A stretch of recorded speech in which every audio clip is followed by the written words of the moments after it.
appreciate the time. Let's just start off with, what did you see as the biggest difference of the first 15 minutes where your team built a 9-point lead, had physicality defensively, to then, of course, the 18-0 run for Northern Iowa in the final 5 minutes of the first half and the initial start in the second half?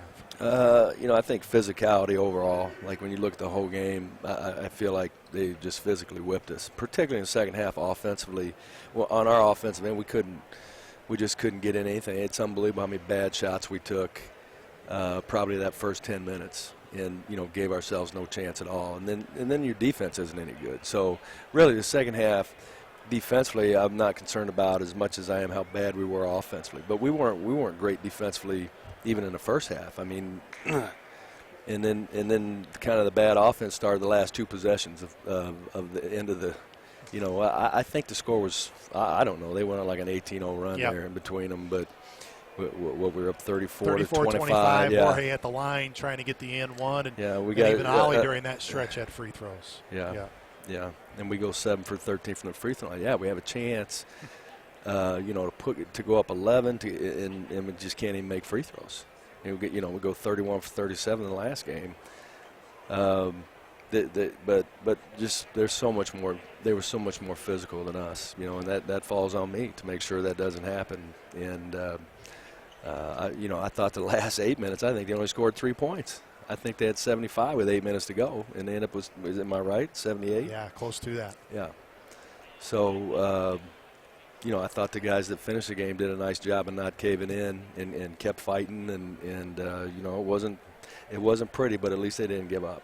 Coach, at a time when you're trying to really see things out of your team in December going into league play, how would you assess Jorge Moreno's defensive presence overall in this game?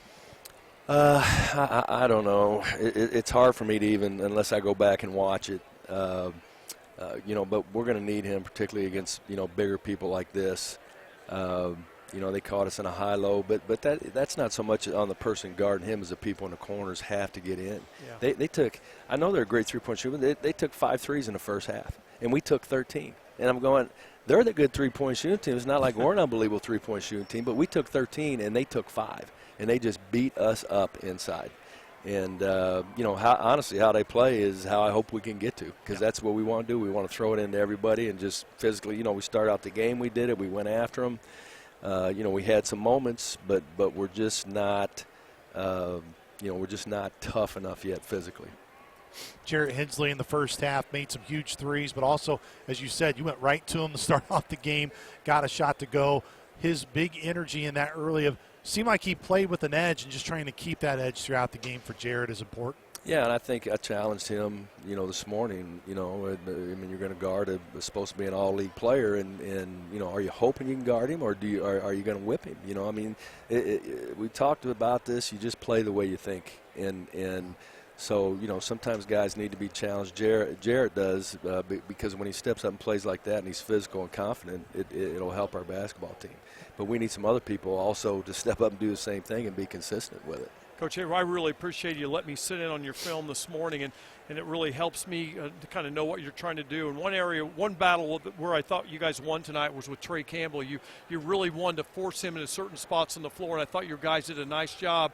He got one late three in the second half when they kind of got away from us. Yeah, we went under on ball screens. We don't want to do that. We can go under maybe once, but not twice on him, not the way he shoots it. But, yeah, I thought we made him play inside the three-point line. Coach, also trying to build off of, in the midst of that run, I know what played a part. Mayo picks up 3 fouls there in the first half. Kennard too. Just how big did Mayo and Kennard both kind of get in a little bit of foul trouble in the first half? Well, even more Mayo. I thought Mayo was physical. I thought he played hard. He gave us good energy. And I think that really hurt us. We needed him on the floor more today. As you move forward again, now it's that time where as we've described, it's go time now here through the rest of the year in terms of these games. Yeah, and I told the guys, I don't think we lost ground here in terms of there aren't going to be a lot of people come in here and win. We did lose ground losing at home. And I've started the league 0-2 and won the league. So, but what matters is what they think, not what I think. Yeah. And I can't make them think a certain way. I need them to have confidence in me, and believe that we've coached teams that have done that before. But you know, these guys have to get confidence. The way to get confidence is in practice. Show up in practice. You get in the gym. You shoot on your own. You got to decide whether you want to be a player. Everybody says they want to be a player. But then when you start asking people, are you doing this? Are you watching film? No. Well, then don't say you want to be a player. Like, you don't get it isn't how you feel about yourself. It's what you're doing. And when I start asking you what you're doing, you know, do you want to win? Yeah. Well, no, I don't do that. Well, then you don't want to win. So don't say you do. And you know, that's hard, because I think in their hearts some of these guys feel like they want to be a player and feel like they really want to win, but then they're not doing what it takes, and we're trying to show them what it takes. Coach, appreciate the time. Thank you. Thanks, Coach. Once again, that was head coach Scott Nagy. His comments brought to you by CMC Mitchell and Associates.